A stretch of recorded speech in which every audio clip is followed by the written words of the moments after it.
दोस्तों अभी बहुत सी त्यौहार की टाइम है।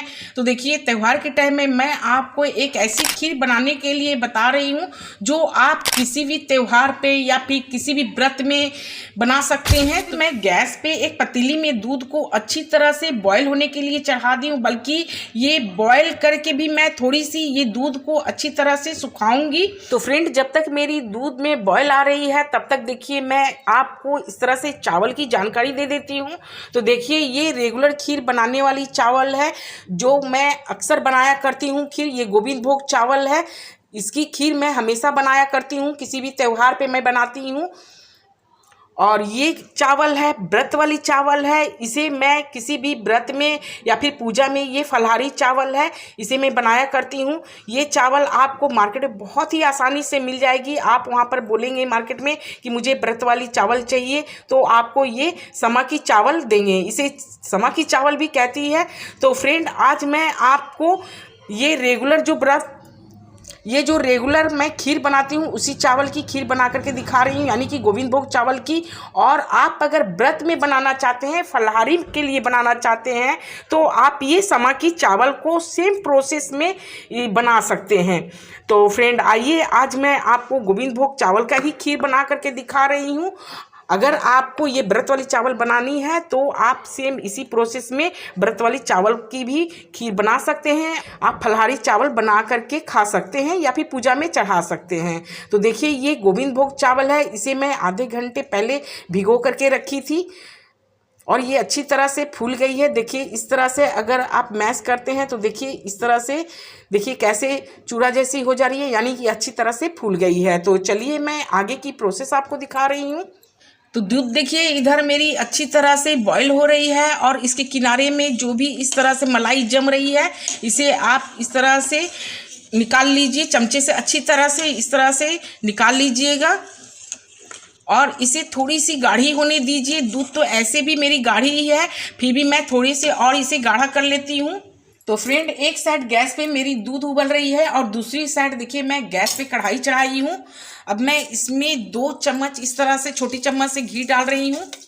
देखिए एक छोटी चम्मच से 2 चम्मच में घी डाली हूँ। तो फ्रेंड, इस तरह से मैं कुछ ड्राई फ्रूट्स ली हूँ, इसे मैं दिखा देती हूँ आपको। ये ऑप्शनल है, आप डाल भी सकते हैं या नहीं भी डाल सकते हैं। बिना ड्राई फ्रूट्स के भी आपको ये खीर बहुत ही टेस्टी बनेगी। तो फ्रेंड देखिए मैं इस तरह से आपको दिखा दे रही हूँ। मैं थोड़े से कोकोनट ली हूँ, ड्राई कोकोनट इस तरह से बारीक बारीक कट कर ली हूँ, और थोड़े से काजू ली हूँ और थोड़े से बादाम, देखिए इन सबको मैं बारीक बारीक कट कर ली हूँ, और थोड़े से देखिए किशमिश भी ली हूँ। तो मैं इन सारे चीज़ों को हल्की सी रोस्ट कर देती हूँ घी में। और ड्राई फ्रूट्स को देखिए रोस्ट करने समय, यानी कि इसे फ्राई करने समय आप गैस के फ्लेम बिल्कुल स्लो रखिएगा, स्लो फ्लेम पर ही कीजिएगा।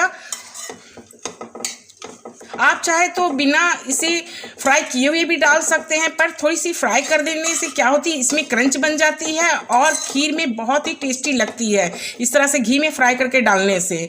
तो फ्रेंड, आप अगर डालना चाहते हैं तो इस तरह से घी में फ्राई करके ही डालिए, ताकि आपकी खीर में और ज़्यादा ही स्वाद बढ़ जाए। ये फ्रेंड, मेरी ड्राई फ्रूट्स इस तरह से रोस्ट हो गई है। अब मैं इसे कढ़ाई से देखिए प्लेट पर निकाल लेती हूँ। तो फ्रेंड, ड्राई फ्रूट्स तो मेरी रोस्ट हो गई है। अब मैं ये चावल को छान करके रखी हूँ, मैं इसे डाल देती हूँ। इसी बची हुई घी में मैं चावल को फ्राई करूँगी। तो फ्रेंड देखिए चावल फ्राई हो गई है और इसकी देखिए कलर भी चेंज नहीं हुई है, बस इसकी थोड़ी सी पानी सुखानी थी और चावल को इस तरह से ड्राई करनी थी घी में। तो देखिए मैं इस तरह से फ्राई करके इसे ड्राई कर ली हूँ। इस तरह से घी में फ्राई करके आप अगर खीर बनाते हैं तो आपकी खीर में बहुत ज़्यादा ही स्वाद आती है। तो फ्रेंड देखिए मैं ये भुनी हुई चावल 1 चम्मच में इस तरह से निकाल करके रख लेती हूँ। आप अगर समा के चावल की अगर खीर बना रहे हैं तो आपको ये वाली चावल निकालने वाली प्रोसेस नहीं करनी है। आपको अलग से 1 चम्मच चावल निकालने की कोई ज़रूरत नहीं है, आप बस इसमें डायरेक्ट दूध डाल सकते हैं। तो देखिए मैं 1 चम्मच चावल निकाल ली हूँ। अब मैं इसमें दूध डाल देती हूँ। तो फ्रेंड देखिए ये बॉयल दूध मैं इसी में डाल देती हूँ। फ्राई की हुई चावल में मैं डायरेक्ट इस तरह से कढ़ाई में दूध डाल दी हूँ। अब मैं कढ़ाई में ही खीर को बनाऊँगी। तो देखिए इस तरह से आप बिल्कुल मीडियम फ्लेम कर दीजिए या फिर लो टू मीडियम कर दीजिए और उसी फ्लेम पर आप इस तरह से धीरे धीरे चलाते हुए खीर को बना लीजिए। कि और खीर बनाने के लिए देखिए इस तरह से मोटे बर्तन का ही यूज़ कीजिएगा। मोटे बर्तन का यूज़ कीजिएगा तो आपकी नीचे में मतलब कढ़ाई के नीचे में आपकी खीर बिल्कुल भी नहीं चिपकेगी। तो फ्रेंड देखिए इधर मेरी खीर पक रही है। मैं इसे मीडियम फ्लेम पर करके छोड़ दी हूँ। ये धीरे धीरे इस तरह से पक रही है और बीच बीच में मैं इसे चला दे रही हूँ। तो आइए फ्रेंड, जब तक मेरी खीर इधर पक रही है तब तक मैं दूसरे प्रोसेस आपको दिखा रही हूँ। तो इधर मैं फ्राई की हुई 1 चम्मच जो चावल रखी थी इसे मैं मिक्सर जार में डाल देती हूँ। इसी के साथ मैं 6 चम्मच चीनी डाल रही हूँ। आप मीठा जिस हिसाब से खाना चाहते हैं आप अपने हिसाब से डाल सकते हैं। और इसमें देखिए मैं थोड़ी सी दूध डाल दी हूँ। अच्छी तरह से ब्लेंड कर लेती हूँ। फ्रेंड देखिए मैं चावल और चीनी को इस तरह से दूध डाल करके मैं स्मूथ पेस्ट बना ली हूँ। इसे बनाने से क्या होगी कि आपको इसमें कोई भी काजू बादाम पीसने की ज़रूरत नहीं है। आप इस तरह से, ना ही आपको कंडेंस मिल्क डालने की ज़रूरत है। तो आप इस तरह से पेस्ट बना करके डालिए। आपकी खीर बहुत ही जल्दी गाढ़ी हो जाएगी और इसकी टेक्सचर बहुत ही अच्छी होती है, खाने में भी बहुत ज़्यादा टेस्टी होती है। तो आइए मैं इसे खीर में डाल देती हूँ। चावल जो है देखिए, ये चावल देखिए इस तरह से अगर मैश करते हैं तो हल्की सी अंदर से थोड़ा कड़ा जैसा दिखेगा, तभी आप ये पेस्ट को डालिएगा। तो अब मैं ये पेस्ट को डाल देती हूँ खीर में। देखिए मैं दूध में थोड़ी सी केसर भिगो करके रखी थी, इसे भी डाल देती हूँ। दोस्तों ये ऑप्शनल है, अगर आपके पास है तो डालिए, नहीं है तो कोई बात नहीं, आप सिर्फ इलायची डाल करके भी बना सकते हैं।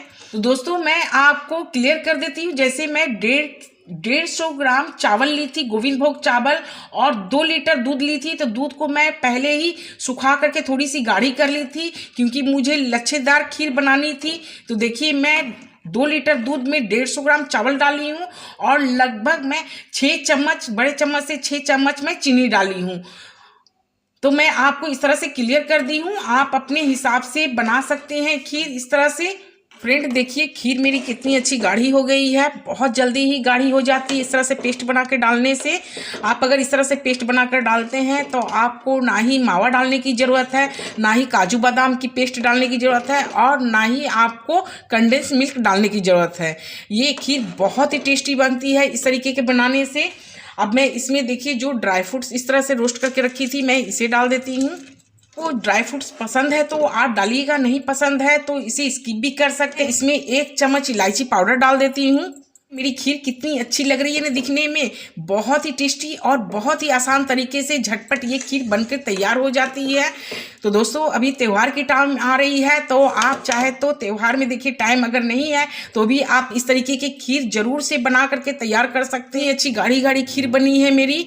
अब मैं गैस को ऑफ कर देती हूँ, ठंडी होने पर ये और भी गाढ़ी हो जाती है। मैं इसके पीछे से देखिए टेक्सचर दिखा रही हूँ, देखिए कितनी अच्छी है, देखिए कितनी गाढ़ी खीर बनी है ये।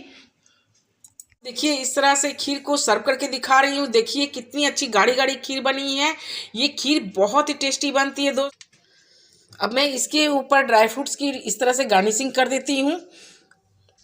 तो दोस्तों मैं रोस्ट की हुई ड्राई फ्रूट्स थोड़ी सी इस तरह से मैं बचा कर रख दी थी गार्निशिंग करने के लिए। अब मैं इसके ऊपर देखिए थोड़ी सी पिस्ता, देखिए इस तरह से पिस्ते की कतरन डाल रही हूँ और थोड़े से गुलाब की पंखुड़ियाँ डाल दी हूँ, क्योंकि ये खास खीर बनाई हूँ, ये त्यौहार के लिए मैं बनाई हूँ। त्यौहार के लिए इस तरह की खीर बनाइए, बहुत ही टेस्टी और बहुत झटपट बनने वाली खीर है और ये खीर आपको हर कोई पसंद करेगा दोस्तों। तो आप इस तरह की खीर बनाइए और अपने फैमिली के साथ और त्यौहार के साथ एंजॉय कीजिए दोस्तों। थैंक यू दोस्तों।